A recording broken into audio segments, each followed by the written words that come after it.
Bismillahirrahmanirrahim. Alhamdulillahi rabbil alamin. Wal aqibatu lil mu'minin. Wala udwana illa 'alal zalimin. Wassalatu wassalamu ala khairi khalqihi Muhammadin wa ala alihi wa sahbihi ajma'in. Bismillahirrahmanirrahim, dengan menyebut nama Allah Subhanahu wa taala, Zat yang Maha Rahman dan Maha Rahim. Muallif, yakni pengarang kitab, menyusun kitab ini, memulai kitab ini dengan menyebut nama Allah Subhanahu wa taala. Karena memang disunnahkan kita, tidaklah kita memulai segala sesuatu yang baik itu kecuali harus diawali dengan Bismillahirrahmanirrahim. Segala perbuatan-perbuatan yang baik, apabila tidak diawali dengan Bismillahirrahmanirrahim, maka akan terputuslah keberkahan daripada perbuatan baik itu. Allah tidak akan turunkan rahmat apabila pekerjaan-pekerjaan yang baik tidak diawali dengan Bismillahirrahmanirrahim.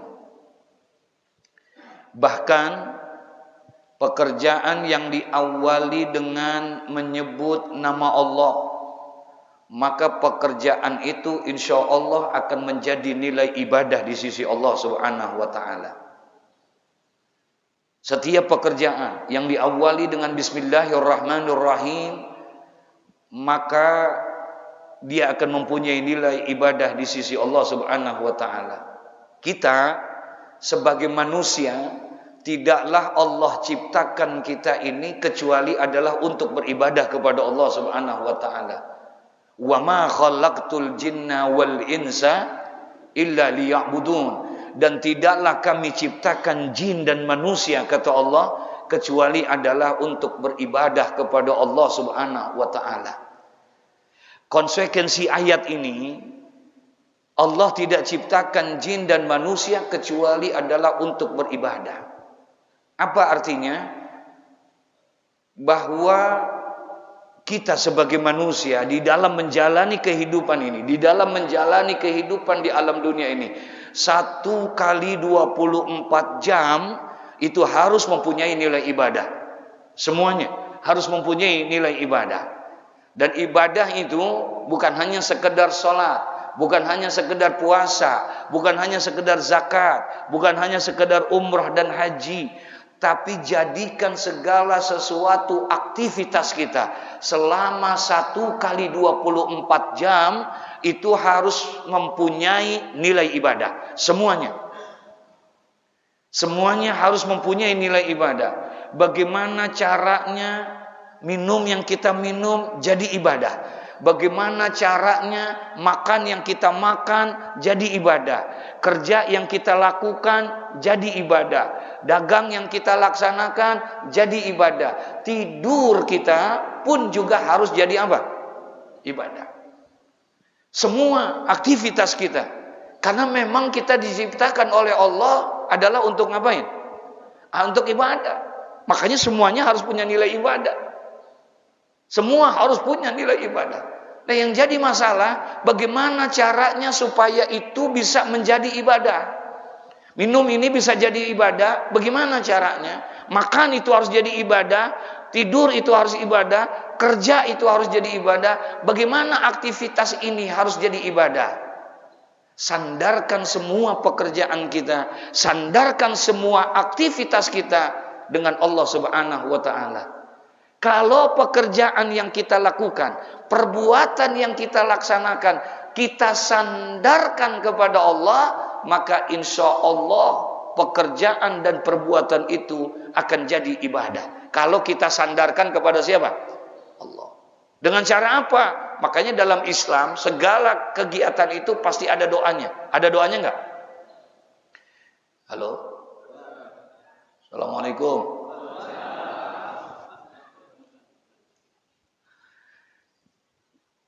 Semua pekerjaan kita, perbuatan kita, ada doanya enggak? Ada doanya. Kenapa? Supaya jadi ibadah. Dari sejak kita tidur sampai kita mau tidur kembali, itu ada doanya. Enggak ada yang tidak ada doa. Mau tidur, ada doanya enggak? Ada doanya enggak? Baca doa enggak selama ini? Mau tidur, baca doa. Bangun tidur, ada doanya. Mau ke kamar mandi, keluar kamar mandi, mau pakai baju, ada doanya. Mau ngaca, ada doanya. Pernah ngaca baca doa?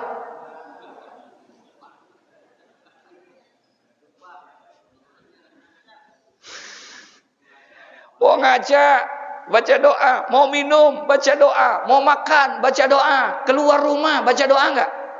Naik kendaraan, baca doa enggak?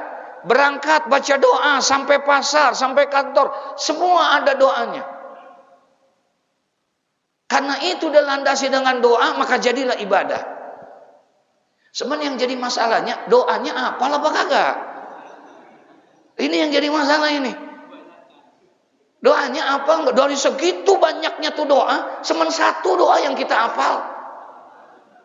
Allahumma barik lana fima razaqtana wa qina. Doa ngapain? Gegaras tuh doanya. Itu doang yang kita hafal. Itu doang yang kita hafal. Masya Allah. Nah, kata ulama, bagaimana caranya? Sekarang kita nggak hafal tuh doa-doanya, betul ya? Mau ini nggak hafal, mau itu nggak hafal, mau ini nggak hafal. Lalu bagaimana caranya ketika kita tidak hafal doa-doa itu, kita supaya pekerjaan kita, perbuatan kita mempunyai nilai ibadah di sisi Allah? Maka kata ulama, sandarkan semua perbuatan-perbuatanmu, pekerjaan-pekerjaanmu itu agar menjadi ibadah dengan menyebut nama Allah, yaitu dengan ucapan apa? Bismillahirrahmanirrahim. Doa nggak hafal, Bismillah hafal apa kagak kira-kira? Ilokan dah. Mau minum, jadi baca Bismillah, ibadah. Mau makan, baca Bismillah, ibadah. Semua ibadah dengan Bismillahirrahmanirrahim. Kalau bisa fungsinya sih sama Pak. Mohon maaf, beribu maaf nih. Fungsi minum buat apa? Tujuan minum buat ngapain? Hah? Ngilangin haus. Udah tuh tujuannya itu. Fungsinya itu. Mau baca Bismillah kayak nggak baca Bismillah kayak, kalau minum hausnya hilang nggak? Hilang nggak? Hilang. Mau baca Bismillah kayak nggak baca Bismillah, hilang hausnya. Makan, mau baca Bismillah nggak baca Bismillah, kenyang kita, betul? Iya. Semen beda Pak. Ketika minum kita baca Bismillah, bukan hanya hilang haus kita, tapi punya nilai ibadah di sisi Allah. Harus kita awali. Makanya kata Nabi, ketika kita memulai pekerjaan dengan Bismillah, bukan hanya sekedar jadi ibadah, bukan hanya sekedar mendapatkan pahala, tapi itu membuka rahmat dan barokah Allah Subhanahu wa taala. Semua pekerjaan, kullu amrin zibalin la yubda'u bi bismillahirrahmanirrahim fahuwa aqta. Kata Rasulullah sallallahu alaihi wasallam, kullu amrin zibalin, setiap perkara yang baik, setiap perbuatan dan masalah yang baik, la yubda'u bi bismillahirrahmanirrahim. Setiap pekerjaan yang baik yang tidak diawali dengan bismillah, fahuwa aqta, maka putuslah keberkahan Allah Subhanahu wa taala. Hilang Pak. Enggak ada berkahnya, sebaik apapun pekerjaan itu, kalau tidak diawali dengan apa? Maka tidak akan ada rahmat dan barokahnya di situ. Subhanallah. Pengarang Syekh Jalaluddin bin Abdurrahman bin Abu Bakar As-Suyuti, beliau memulai dan menyusun kitab ini dengan mengawali dengan kalimat Bismillahirrahmanirrahim. dengan menyebut nama Allah yang Maha Pengasih lagi Maha. Allah tuh Maha Pengasih juga Maha apa? Ya. Bukan hanya sekedar Rahman, tapi ada Rahim. Kalau bicara pengasih, Masya Allah, Allah nggak pernah pilih kasih. Maaf ucap ini. Kalau Maha Kasih itu artinya Allah di dalam mengasihi semua makhluknya, Allah tidak pernah pilih kasih. Siapapun dikasih, siapapun dikasih sama Allah. Mau sembahyang kek, kagak sembahyang kek, dikasih nggak? Dikasih nggak? Malah kadang-kadang banyakan yang mana? Yang kagak sembahyang, betul ya? Iya. Kalau bicara dikasih, mah semua dikasih. Mau sembahyang kek, nggak sembahyang kek, mau ngaji kek, nggak ngaji kek, mau ibadah kek, nggak ibadah, dikasih. Dikasih sama Allah. Jangan lagi kita, mau yang muslim kek, yang non muslim kek, dikasih nggak? Dikasih sama Allah.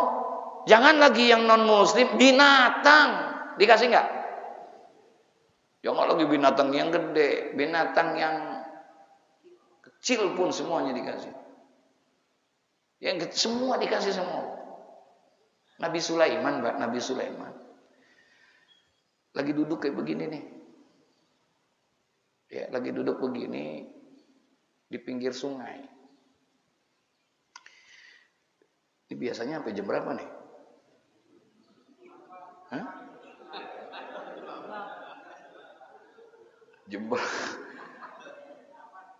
Jam 8. Astaga.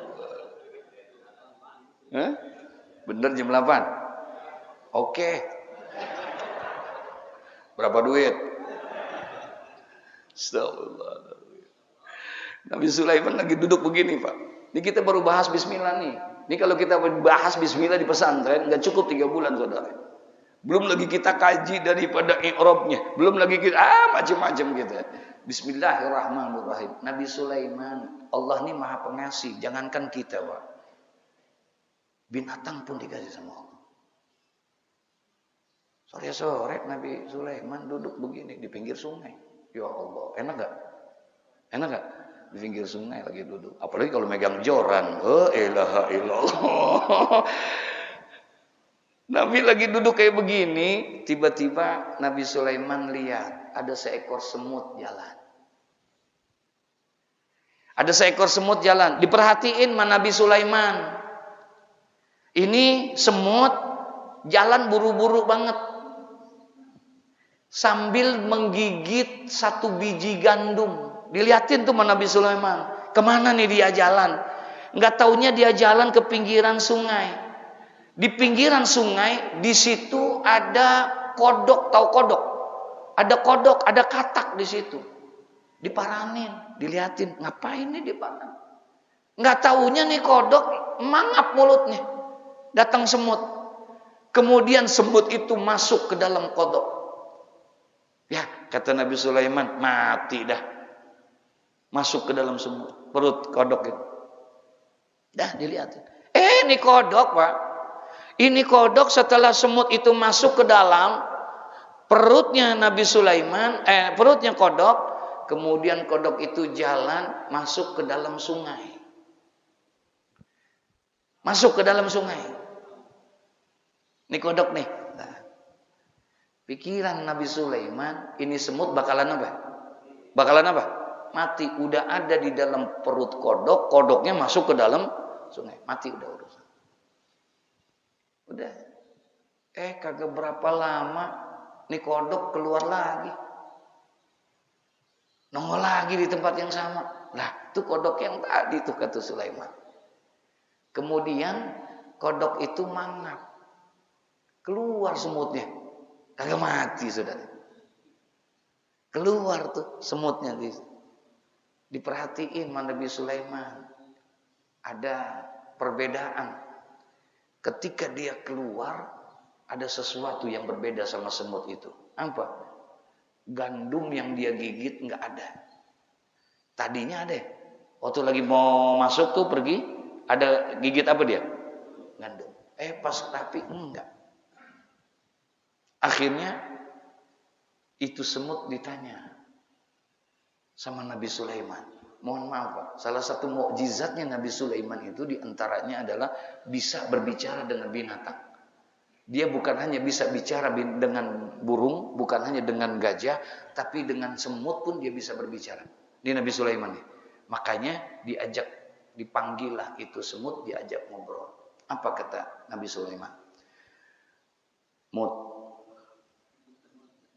Iya kan namanya semut. Iya, dipanggil oleh Nabi Sulaiman. Semut, aku perhatikan tadi kamu jalan.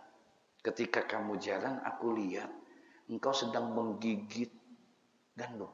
Engkau masuk ke dalam perut itu katak, kemudian katak masuk ke dalam sungai, keluar, kemudian dia gandumnya enggak ada. Apa yang kamu lakukan? Maaf Bapak Ibu, apa jawaban semut? Ya Nabi Allah, ya Sulaiman, minta maaf tadi saya buru-buru. Saya enggak pamit, saya enggak izin. Saya langsung masuk perut itu kodok. Terus saya masuk ke sana, kemudian benar saya bawa gandum. Saya turun ke bawah. Karena di bawahnya, di dasar itu sungai, ada lubang. Ada lubang yang tertutup batu. Ya, tertutup batu. Di dalam lubang itu ada cacing yang matanya buta. Yang tidak bisa mencari nafkah. Tidak bisa mencari makan. Aku ditugaskan oleh Allah, kata semut, setiap saat bawain makanan buat cacing yang matanya buta yang ada di dasar sungai. Paham maksudnya? Ini diem aja pada ngerti apa kagak ini? Tuh bayangin Pak. Bismillahirrahmanirrahim. Allah Maha Pengasih. Siapapun dikasih.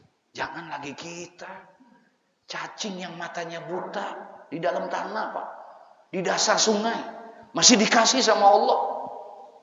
Apalagi kita yang zuhur, asar, maghrib, isya, subuh kita jalanin. Apalagi kita yang bangun tahajud, apalagi kita yang duha, Masya Allah, pasti dikasih sama Allah. Tapi Allah bukan hanya Rahman, tapi Allah apa? Rahim. Allah bukan hanya makasih, tapi Allah juga penyayang. Nah, beda nih. Kalau kasihnya Allah tidak pernah pilih kasih siapapun, tapi sayangnya Allah terbilang. Tidak semua orang mendapatkan sayangnya Allah. Ini yang bedanya nih. Kalau bicara sayang, enggak semua. Ini mudah-mudahan kita bukan hanya dikasihi sama Allah, tapi disayang sama Allah. Mana buktinya? Allah hadirkan kita ke tempat ini. Ini sayang nanya. Sayangnya Allah. Sayangnya Allah. Enggak sembarangan Pak. Allah pilih hanya orang-orang tertentu yang mendapatkan sayangnya Allah. Digiring kita pagi-pagi Pak ke tempat yang kayak begini. Jam segini yang enak ngapain? Tapi Masya Allah, enggak, Allah giring, Allah sayang. Tahu, Allah bukan enggak tahu kita ngantuk. Allah bukan enggak tahu kita capek. Kalau bicara sehat, banyak orang yang sehat. Betul ya? Tapi masalahnya, mampukah dia ini? Inilah karena sayangnya Allah. Allah datangkan kita. Kata Allah mah kalau bahasa kita, gue tahu lu capek, lu ngantuk lu ini, tapi gue sayang sama lu. Gue pengen bawa lu ke satu tempat, dimana ketika engkau duduk di tempat itu, Allah tebarkan rahmat-rahmatnya di situ. Subhanallah, luar biasa. Nih, namanya Allah Maha Pengasih lagi Maha. Alhamdulillahirabbil alamin. Segala puji bagi Allah Subhanahu wa taala Rabbul alamin, yaitu Tuhan semesta alam. Wal aqibatu lil muttaqin, dan akibat bagi orang-orang yang bertakwa, lil muttaqin, yakni kesudahan al-mahmudah, al-aqibatul mahmudah, kebaikan, kesudahan akhir, akibat daripada akibat yang baik bagi orang-orang yang bertakwa.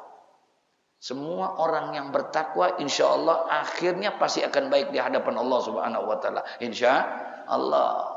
Nggak ada yang nggak baik kalau orang yang bertakwa. Orang takwa itu kan gampang, Pak. Jadi orang bertakwa itu nggak ribet. Hanya dua. Insya Allah bapak, ibu akan digolongkan lil muttaqin. Ya, orang yang bertakwa itu syaratnya dua. Nggak banyak. Ngapain? Jalanin perintah Allah, jauhin larangan Allah. Udah segitu doang. Kalau itu kita kerjain, berarti kita udah orang yang bertakwa. Dua, enggak banyak. Jalanin perintah Allah, jauhin larangan Allah. Udah, gampang apa susah? Mau bilang gampang. Susah. Wal akibatu lil muttaqin, dan akibat yang baik bagi orang-orang yang bertakwa. Ada doa gini, Allahumma ahsin akibatana fil umuri kulliha wa adzinna min khizyid dunya wa adzabil. Minta sama Allah, Allahumma ahsin akibatana fil umuri kulliha. Ya Allah, baguskanlah semua urusan-urusan kami, akibat urusan kami semuanya selalu dalam keadaan baik. Insya Allah. Wassalatu wala udwana ila ala zalimin. Wal akibatu lil muttaqin, dan kesudahan yang baik bagi orang yang bertakwa. Wala udwana ila ala zalimin, dan janganlah bermusuhan, yakni tidak ada permusuhan illa kecuali ala zalimin, terhadap orang-orang yang zalim. Nggak boleh permusuhan. Jangan kita cari permusuhan. Wala udwana, tidak ada permusuhan. Sama siapa? Sama siapa aja. Tidak ada permusuhan kita. Makanya Nabi bilang, Pak, kata Nabi Muhammad, 1000 teman kamu itu masih sedikit. 1000 teman kamu itu masih sedikit. Tapi satu musuh yang ada pada dirimu itu sudah terlalu banyak buat dirimu. 1000 teman kita, banyak apa sedikit? Itu 1000 banyak apa sedikit? 1000 temanmu, kata Nabi, itu masih sedikit. Cari yang lagi. Kalau bisa 2000 teman, kalau bisa 3000, kalau bisa dimanapun saja engkau ada, di situ ada temanmu. 1000 temanmu itu masih sedikit, tapi satu musuhmu itu sudah terlalu banyak buat dirimu. Masya Allah. Satu, Pak, udah banyak banget buat kita. Wala udwana, jangan ada permusuhan. Tidak boleh kita ada permusuhan. Gara-gara satu musuh kita, Pak, bisa jadi kagak sembayang-bayang di masjid, kagak jamaah. Betul ya? Gara-gara ada satu musuh. Enggak dah, gue mendingan di masjid yang lain daripada di situ. Ketemu dia gue. Tuh, nggak jadi. Gara-gara satu musuh, Pak. Nggak pernah sholat jamaah, nggak pernah ngaji. Jangan. Wala udwana, tidak ada permusuhan. Sama siapa? Sama siapapun. Sekalipun itu kepada orang kafir. Maaf. Sekalipun itu kepada orang kafir. Boleh nggak bermusuhan? Boleh nggak bermusuhan? Enggak. Biar kata beda agamanya, beda keyakinannya, beda Tuhannya. Nggak boleh kita bermusuhan sama mereka. Se-RT kita sama dia, setetangga kita sama dia. Nggak boleh kita zolim sama dia. Nggak boleh kita jahat sama dia. Makanya kafir itu ada kafir zimmi, ada kafir apa? Harbi. Ada zimmi, ada harbi. Kafir zimmi, beda Tuhannya, beda agamanya, beda keyakinannya, tapi dia mau hidup bertetangga, mau hidup bermasyarakat. Ada nggak yang begitu? Iya. Agamanya mah beda, tapi hidup bermasyarakat sama kita. Nggak boleh kita zolim sama mereka. Wala udwana, nggak boleh kita bermusuhan sama mereka. Sekalipun dia kafir, sekalipun dia beda agama, nggak boleh kita. Itu namanya kafir zimmi. Kalau kita jahat sama mereka, zolim sama mereka, masuk. Kata Nabi dalam satu hadis, man adza zimiyan faqad adzani. Barang siapa yang mensakiti, menzolimi orang kafir zimmi, berarti dia telah menyakiti aku, kata Nabi Muhammad Masya Allah, dijamin sama Nabi. Nggak boleh kita. Lalu sama siapa? Illa ala zalimin. Jangan kamu bermusuhan sama siapapun. Jangan kamu bermusuhan kecuali kepada siapa? Orang-orang yang apa? Zalim. Orang yang zalim bukan hanya orang yang non-muslim, Pak. Bukan yang kafir harbi. Orang Islam ada nggak yang zalim? Ada nggak orang zalim? Itu sama orang yang zalim. Nggak boleh kita berteman dengan orang-orang yang zalim. Harus kita ajak, dakwahkan mereka supaya jangan berbuat zalim. Jangan sampai dia selalu berbuat maksiat dan lain sebagainya. Subhanallah. Wala udwana illa ala wassalatu wassalamu ala khairi khalqihi Muhammadin. Dan semoga tercurahkan rahmat wassalam dan tercurahkan keselamatan ala khairi khalqihi kepada sebaik-baiknya makhluk. Siapa? Muhammadin sallallahu alaihi wasallam. Wajib bagi kita yang berhaluan dan berpaham ahlu sunnah wal jamaah meyakini dan mengiktikadkan bahwa tidak ada makhluk yang paling mulia, yang paling baik di sisi Allah kecuali adalah Nabi kita Muhammad sallallahu alaihi wasallam. Wajib tuh tanamkan di dalam diri kita. Yakinkan dalam diri kita. Wajib kita mengiktikadkan tidak ada makhluk yang paling mulia di sisi Allah kecuali adalah Nabi Muhammad. Dia lebih mulia dari malaikat, lebih mulia dari alam semesta ini. Nabi Muhammad zahir dan batin, fisik dan lahiriahnya itu lebih mulia dibandingkan. Masya Allah. Bahkan Allah tidak akan ciptakan ini semua kalau Allah tidak ciptakan siapa? Nabi Muhammad. Ada kitab namanya gini, Mukhtarul Ahadits An-Nabawiyah, disusun oleh Imam Ahmad Al-Hashimi. Itu dalam kitab itu tuh dijelasin. Jadi Nabi pernah menceritakan tuh depan sahabat proses penciptaan Nabi Adam. Ternyata Nabi Adam itulah manusia yang pertama diciptakan langsung oleh Allah, langsung. Kalau kita kan enggak. Kita melalui proses penciptaannya itu inna ahadakum yujma'u khalquhu fi batni ummihi. Semua kita pasti proses penciptaannya itu ya adalah di rahim ibunya. Betul ya? Nah, berapa bulan? Berapa bulan? Itu semua anak keturunan Adam, tapi tidak Nabi Adam. Nabi Adam langsung diciptakan oleh Allah. Fisiknya, wujudnya langsung ada, tangannya ada, kakinya ada, semuanya ada. Bahkan dituliskan di situ kata Nabi Muhammad, tingginya Nabi Adam situna ziraan, 60 hasta. Ini satu hasta. 60 hasta kurang lebih 30 meter. 30 meter tinggi apa kagak itu? Nah, itu Nabi Adam. Kakinya gede bukan main, badannya besar, ya, tangannya kuat Nabi Adam. Tapi pada saat itu tidak bisa berbuat apa-apa. Walaupun besar kakinya, walaupun besar badannya, walaupun besar dan kuat tangannya, tapi dia tidak bisa berbuat apa-apa. Kenapa? Fayanfuhu fihi ruh. Karena belum ditiupkan ruh. Ketika Allah tiupkan ruh, baru mulai ada kehidupan. Kakinya sudah bergerak, tangannya bisa bergerak. Tuh. Ketika ditiupkan apa? Ruh. Makanya bangun tuh Nabi Adam. Ketika diciptain bangun, duduk kayak begini dan didudukin. Kakinya dibelonjorin, tahu dibelonjorin? Tuh, kakinya dibelonjorin begitu, duduk Nabi Adam. Ketika duduk diceritakan dalam kitab itu, waktu dia duduk Nabi Adam bersihin mukanya karena banyak debu. Karena Nabi Adam diciptakan dari apa? Dari tanah. Dia bersihin tuh mukanya. Kemudian dia buka kedua kelopak matanya. Berfungsi itu mata karena sudah ada ruh. Dia lihat indahnya surga. Semuanya Masya Allah. Lihat indah. Tapi dari sekian banyak keindahan, ada satu yang menjadi perhatian Nabi Adam. Apa?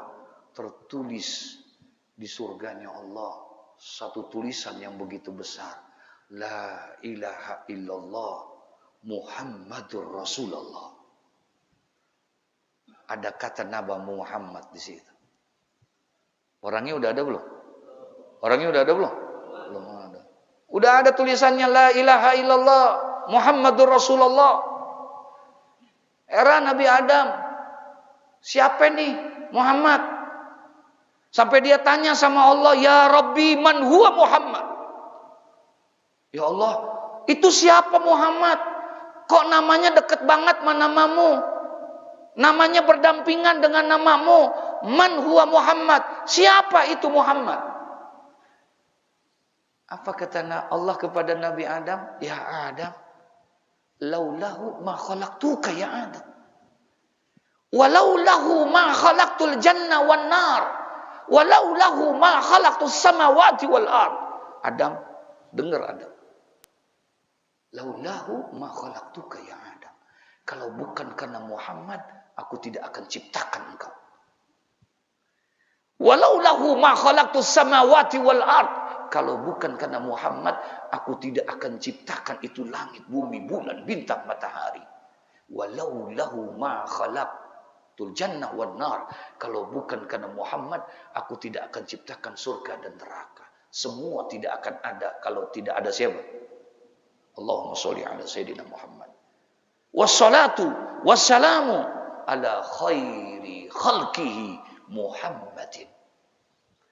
Semoga tercurahkan rahmat, semoga tercurahkan keselamatan ala khairi khalqihi, atas sebaik-baiknya makhluk, yaitu Nabi Muhammad sallallahu alaihi wasallam. Masya Allah. Wa ala alihi, dan juga kepada keluarganya, wasahbihi, semoga tercurahkan kepada keluarganya, keturunannya, wasahbihi, dan juga kepada siapa? Sahabat-sahabatnya ajma'in semua. Siapa yang dimaksud dengan sahabat ini? Syarat sahabat itu 3, Pak.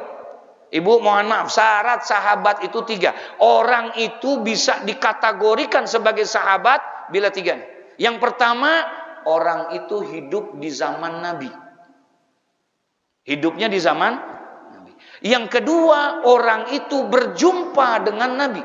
Walaupun tidak melihat, tapi berjumpa. Karena ada sahabat Nabi yang matanya buta. Syarat yang kedua, hidup di zaman Nabi, berjumpa dengan Nabi. Yang ketiga, beriman dengan Nabi.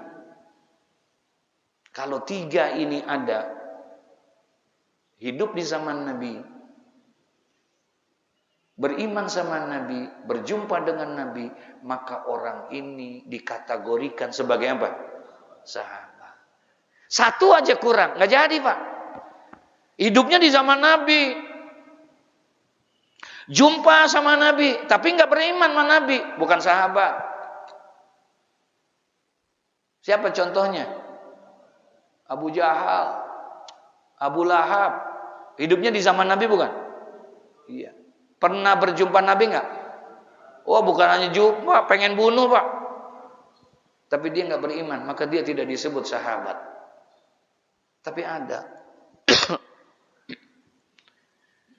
Dia hidup di zaman Nabi, dia beriman sama Nabi, tapi dia tidak berjumpa kepada Nabi. Hidupnya sih di zaman Nabi. Oh, beriman sama Nabi, nggak berhenti mulutnya. Allahumma sholli ala Muhammad wa ala ali Muhammad. Selawat nggak pernah tinggal. Tapi nggak pernah jumpa sama Nabi. Maka nggak disebut sahabat. Nanti ada cerita tentang seorang anak muda dari Yaman. Namanya Uwais Al-Qarani. Uwais Al-Qarani. Dia hidup di zaman Nabi. Beriman sama Nabi. Tapi nggak pernah jumpa sama Nabi. Makanya ulama nggak menyatakan dia sebagai sahabat. Dia termasuk daripada tabi'in. Dia masuk tabi'in. Kenapa nggak berjumpa sama Nabi? Karena tempatnya jauh. Nabi di Madinah, dia di Yaman. Datang dia ke rumah Nabi, tapi Nabi lagi pergi, nggak ketemu. Jadi termasuk sahabat adalah 3 itu. Ajma'in semua, insya Allah, masya Allah. Kemudian, amma ba'du. Adapun sesudah itu, inni aratu an ajma'a kitaban lil akhbari nabawiyah wal athari marwiyah bi isnadi sahihin wasiqin. Masya Allah. Katanya, amma ba'du, dan adapun sesudah itu, yakni sesudah basmalah, hamdalah, dan juga salawat kepada Nabi, fa ini, maka sesungguhnya aku. Siapa itu? Mu'allif, yakni Syekh Jalaluddin bin Abdurrahman bin Abi Bakar As-Suyuti. Aradtu an ajma'a kitaban lil akhbari nabawiyah.